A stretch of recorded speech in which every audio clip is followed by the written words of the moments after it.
కోట్లాది మంది ఆరాధించి అసలు అయ్యప్ప ఎవరు గురుజీ? వారి యొక్క జన్మ రహస్యం ఏంటి? ఈ అయ్యప్ప అనేవారు వచ్చేసి అయ్యకు, శివయ్యకు, వెంకటప్పకు పుట్టారు కాబట్టి ఈయనకి అయ్యప్ప అని పేరు.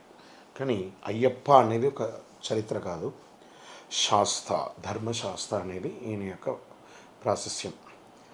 దీంట్లో వేదాల్లో ప్రమాణం కూడా ఉంది అనమాట. యజుర్వేదంలో ఏం చెప్పబడిందంటే ధాతా విధాత పరమోద సందక్ ప్రజాపతి పరమేస్థే విరాజా స్తోమ చందాగం స్నేహితోమ ఆహురై తస్మై రాష్ట్రమభిసన్నమామ అభ్యావర్తత్వమేద శాకమయగం శాస్త్రాధిపతివస్తు. ఈ స్వామివారు అయోనిజులుగా ఉన్నటువంటి బ్రహ్మచారిగా కలిలో ఉన్నారు. కానీ గత పూర్వ ఆశ్రమంలో వారు 17 జన్మల్లోనూ పూర్ణ, పుష్కల, ప్రభ, శ్రీమదన, శ్రీవర్ణిని, శుభకీర్తి అని దేవియర్లతో వివిధ అవతారాల్లో ఉన్నారు.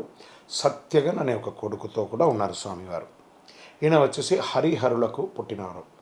హరి శివుడు, మహావిష్ణు రూపంలో ఉన్నాడు. హరుడు శంకరుడు.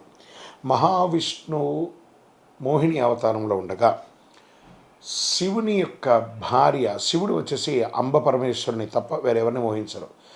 ఈ యొక్క మగిషి అనే రాక్షసుని సంహరించడం కోసం ఆ మగిషి కోరిక ప్రకారం 20 పురుషులకు పుట్టినటువంటి పిల్లవాడితోనే నాకు జననం అని ఆమె మరణం ఈ కోరిక కోరడంతో మహావిష్ణు మోహిని అవతారం దాల్చి పార్వతీ అమ్మవారి మీద తపస్సు చేసి, అమ్మ మీరు శక్తిగా నాలో ఆవహించండి, శివుడు మిమ్మల్ని మోహిస్తారు కాబట్టి ఇలా రండి అని చెప్పి ఆ యొక్క మోహిని అవతారంలో ఉన్నటువంటి ఆ శివశక్తిని తనలో ఇమిడ్చుకొని వారి ఇరువురికి జన్మించినటువంటి వారే స్వామివారు.